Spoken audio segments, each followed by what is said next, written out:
All right, so for those of you who might be newer to the channel, like I'm sure it's apparent that I can rant, and that maybe some of the things that I wouldn't even consider a rant, you guys would consider to be a rant, but I know my way around some rants, and today we're kind of getting a mix of a little bit of a discussion video / also a rant of just pent-up frustrations that I have done mostly a pretty good job holding in over the course of the last 5 months. So this morning I woke up and I saw that D.B. Weiss and David Benioff, the showrunners for Game of Thrones, have decided that they are no longer going to be doing the Star Wars project that Disney hired them to do. They announced that they chose to leave. Now, there's a lot of ways we can look at this. Maybe they did choose to leave, but we're going to break down some of the things that go into why I'm so pissed off about this and just the swirling shitstorm that has been developing about them over the course of the weekend. So if you guys somehow have not been paying attention to anything, Game of Thrones was one of the most beloved shows on television. I would even dare say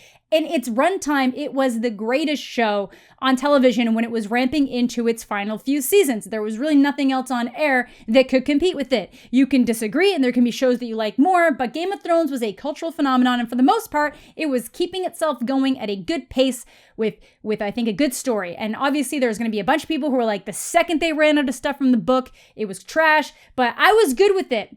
I was good with it right up until the end of season 7, and I had faith that they might have been able to do something until they started announcing this is going to be the last season, and we're only going to do like longer episodes. There's only going to be 6 episodes, but they're all going to be roughly the length of like Disney movies, like short animated Disney movies, but still longer than a television show. And I was like, maybe they can do it. Spoiler alert. They didn't, and everyone was pissed. It just definitely turned into a giant shit show, and we're going to be talking about some of the reasons as to why. So for one, like I said, they started shortening down on the season. So at some point it became pretty obvious that maybe they didn't want to be doing this anymore. You know, it took 10 years of their lives. The first season started in 2008, or at least that's when they started producing it, was in 2008. And I get it, that's a lot of time to be focused on one thing, and considering like the filming for these seasons go for a really long stints, and then you're done doing that, you have to do all the publicity for it, and you have to do the cons for it, and then you're constantly just thinking about what you're doing next. That's why you can bring in different writers. That's why you can bring in different people to help pull that burden off of you, which is probably what they should have done, but for some reason they didn't. But either way, a lot of that kind of information has just been coming out recently because they did some kind of interview or some kind of panel at the Austin Film Festival, which we'll get to in a second. So obviously, Game of Thrones was super successful, and a lot of that success was being attributed to D.B. Weiss and David Benioff. So obviously, a lot of people are going to decide they want to work with them, and Disney was one of those people. But instead of maybe saying, hey, Disney, you know, hold off for a bit, we really need to make sure we finish this right, or, I don't know, handing the show off to a different group of showrunners, different writers, just anybody else who, you know, wasn't tired of dealing with it, they decided to half-ass their way through the last couple seasons, especially the last season, making it so shockingly abysmal that you're somehow viewed as worse than Lumberjack Dexter, which ultimately ends up with the general public hating you and blaming you for the things that happened, whether or not you had already decided to go to Disney when you started running this show off the road. People are always going to associate it with that and just clearly tell that you guys wanted an out, so they're going to blame you for that forever, which honestly essentially drains your stock. If the reason why everybody wanted to work with you is because they thought you did such a great job with this television show that everybody loved, and then you are the people that everyone blames for running it into the ground, why would anybody else want to work with you? Specifically, why would Disney, who are in charge of Star Wars, want you to run one of their Star Wars movies when Star Wars is already constantly drowning in bad publicity and just people hating the decisions they make? Like, I actually don't think there's a way to make Star Wars fans happy as a whole, but this was going to be a surefire way to get a huge group of people pissed off at something before it even had time to come out. But anyways, that's where I'm going to kind of do in a little aside. So obviously, decisions like that take a while. So I'm assuming Disney approached them before they actually started filming the last season, but I'm assuming they already had the plan for that last season. And I think it's pretty obvious that they were just kind of done with it. I think they just wanted to finish it. They wanted to see it through to the end, but they didn't want to see it through to the end the right way. So a lot of people are being like, oh, you know, they only announced that Disney was going to hire them in February of 2018. And like they had already started filming in October of 2017. So that was already all written. y'all don't know how long those kind of discussions happen when people are approaching you to run major projects like Star Wars. So I'm assuming they knew before they started filming, but at least that would have given them some kind of out. But the reality of the situation very well may be that they just didn't care enough to do it right, and they just wanted to be done with it, and their egos wouldn't let them hand it off to someone else. Now, I've kind of trolled around like the Free Folk Reddit and the Game of Thrones Reddit and a couple of different areas where people were talking about this. And there were statements that perhaps George R.R. Martin said that they had to be the ones to film it or finish it. I know that there were conversations early on that their chat with George R.R. Martin ended up leading them to getting the job ultimately.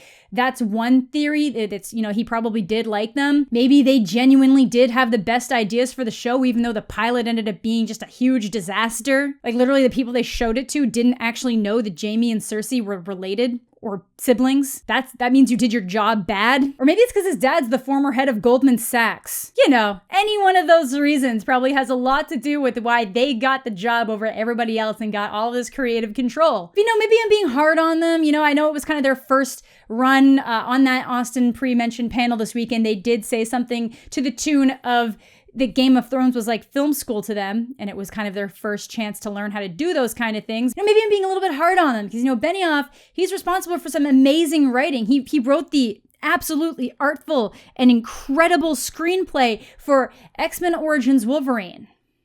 So yeah, I don't think it has anything to do with his writing talents that got him this job, and I think it has a little bit more to do with some kind of pull, but maybe that's just my theory.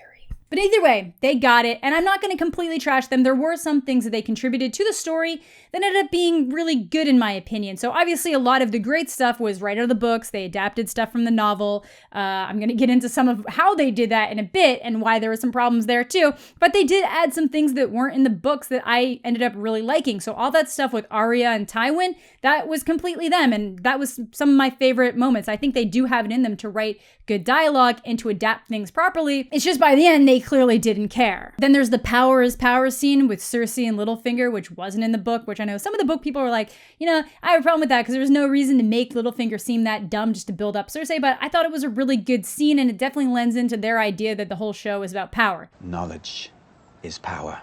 Seize him. Cut his throat. Oh, wait. I've changed my mind. Let him go. Power is power. People are also pissed off about that, but I'm at least going to give them the nod in that direction. So I keep kind of referencing some stuff that maybe you guys don't know where it's from, but it's because, like I mentioned, this weekend they did a panel at the Austin Film Festival where they said some really bad things, some just not good things. Some things that actually have people really pissed off. So this panel was so bad that a lot of people think that this is the reason why they left Disney and that Disney probably fired them just because of this panel. Now, realistically, when you have big deals like that, there's no way that a decision would have been made that quickly for something so minimal. And the last time Disney made a really split decision to let go of somebody, it ended up kind of backfiring in their face and they ended up rehiring that person anyways. So I don't see this being the reason they let them go. And maybe they did actually choose to leave. There is a possibility that, they got that Netflix deal and they decided, we don't want the stress of another major franchise. We're just going to do our own thing with Netflix and take our time and develop what we want without having to deal with a swarm of angry fans because we've already done that. But I think realistically, I don't think people walk away from Star Wars. I think that Disney escorts you out of Star Wars because I'm assuming they probably signed some pretty intense contracts when they agreed to do it. So I question whether or not they had the ability just to decide to walk away with it if Disney wasn't like, yes, please. Because, Disney wanted you based on the success of the show you were running, and when you ran that into the ground so that everybody and their mother was pissed off, that kind of removes your appeal. But yeah, that panel at the Austin Film Festival, they revealed all sorts of interesting things, like how they had no idea what they were doing, like I mentioned, and they actually had to have a team come in and fix pretty much everything from the pilot, and they had to reshoot large portions of the pilot, which I had already known, but I didn't realize it was that bad, to the point that they're shocked the show even got made based on the pilot. They apparently started letting characters define themselves rather than telling the actors how to play the characters, and in a lot of situations, obviously, that's gonna work when you have people like Sean Bean, and you have people like Peter Dinklage, people that actually know how to act, people that are seasoned actor, it makes sense. But they are lucky that it worked out with somebody like Arya. That is a 13-year-old girl, and this was her first major role. They're lucky that she actually managed to channel that energy. And it makes me wonder if the reason why early seasons and early series Sansa wasn't liked that much was because they just didn't give her enough direction to play the character properly. They also revealed that they didn't have a writer's room, which pissed a lot of people off. That aforementioned thing where I said that they basically treated the whole thing as really expensive film school, which is just kind of insulting. And then there's this one. So 2 months before the pilot was to air, the episodes were averaging about 39 minutes. So HBO was like, you need to film an additional 100 minutes of scenes to meet the contractual obligations of the runtime. So one of the scenes that they ended up adding was one between Robert and Cersei because they realized that they didn't have one. They didn't have a scene between the king and the queen. They did not have a scene between Robert Baratheon and his wife, Cersei Lannister. How do you make it through an entire season and not realize that two major characters that push the plot as things start happening don't interact? Then here's the cruncher. Here's the thing that's actually pissing people off a lot, which actually kind of counters what they said back when they were talking about the project in 2008, saying like, this is HBO's chance to bring fantasy to the screen in a way that it hasn't really been before. Dan specifically said he wanted to remove as many fantasy elements as possible because they didn't just want to appeal to that type of fan. They wanted to expand the fan base to people beyond the fantasy base, to mothers, to NFL players, because obviously the general public can't appreciate magic and fantasy. Like, I get it. I think they did it in a way that did make it very wide, but most of the things that people are pissed off about in terms of like loose ends are the things that they started introducing that are in the fantasy realm with the White Walkers and that entire world of things. You started putting all that stuff in it. You started building up all that stuff, and then you never went anywheres with it. And I get it. Maybe you just had no idea where to go with it because Georgie hadn't actually finished writing the books yet, and he didn't want to tell you what he had planned because maybe he has no idea what he has planned. I don't have faith in anybody involved in this, honestly, at this point. Jesus. But either way, that pissed off a lot of people. That is basically, people are basically comparing that to them trying to make Harry Potter without magic, Marvel movies without superpowers. Like, it's kind of ridiculous. Like, on a certain level, I get what they mean by fantasy elements. They didn't want it to feel just traditional fantasy. They wanted it to feel more like a modern fantasy. But I still have to question their motivations there because they built up a bunch of stuff and then just abandoned it for the conclusion. Apparently that scene with the baby and the White Walkers, that baby was actually on a block of ice and they probably left it there longer than they should have, and the actor actually had to scare the baby to make it start crying. They apparently tortured a baby to make this show. So again, that kind of brings us down to the idea of they say they chose to leave, which in my opinion makes me more upset. Now, like I said, there was a huge Netflix deal on the table. I have heard numbers ranging from 200 million to 350 million to produce a show. Now, I don't think that's money that would go to them. That's just money that they would have to make the show, which is not impressive to me because I know Game of Thrones is basically like blank check, whatever you need to make Game of Thrones, just do it. Everybody loves it. Keep it going as long as you want. And they were like, no, 8 seasons is enough.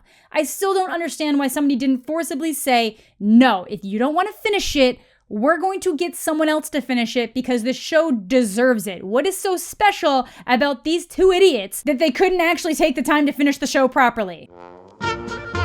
Right. Because we got a couple options. It's either they were such big babies that they refused to let anybody else finish the show. 2, George R.R. Martin had it in a contract somewhere that it had to be them, but I'm sure if you kind of got everybody into a room, he might have been okay. But I have a secret theory that he wanted the conclusion of the show to kind of crash and burn so then everybody would be excited for his finale when he can like fix things. I do think that a lot of the elements that went into the finale are probably going to be his endpoints. It's just the journey they took to get there and a lot of that inner information. Like, there is so much more I want to know going on with the White Walkers and all the stuff that they were doing and like the sigils and stuff, and they just abandoned it. Like, stuff that's literally in the 8th season doesn't have any kind of proper conclusion. So they can't even say that it's just something they forgot from like season 5, 6, or 7. It's literally in the same season. So yeah, I would never just flat out say that they got fired because I don't know. I wouldn't say that Gemini Man's tanking numbers and absolutely horrendous reception with Benioff at the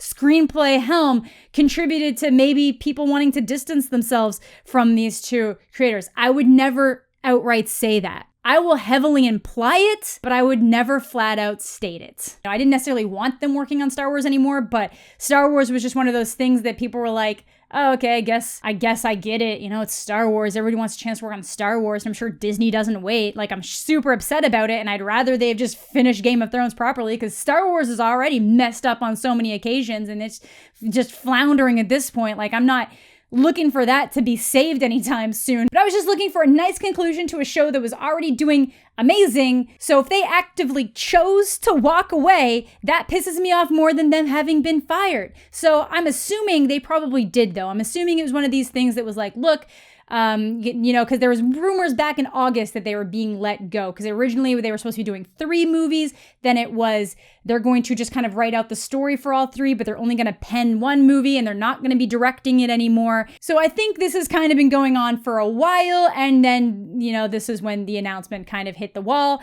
And I would assume that it was just kind of Disney being like, you can just tell everybody that you left and we'll just wash our hands of it. So yeah, that is going to do it for today's video. Let me know what you guys are thinking in the comment section down below. Thanks as always for watching, and we'll catch you all later.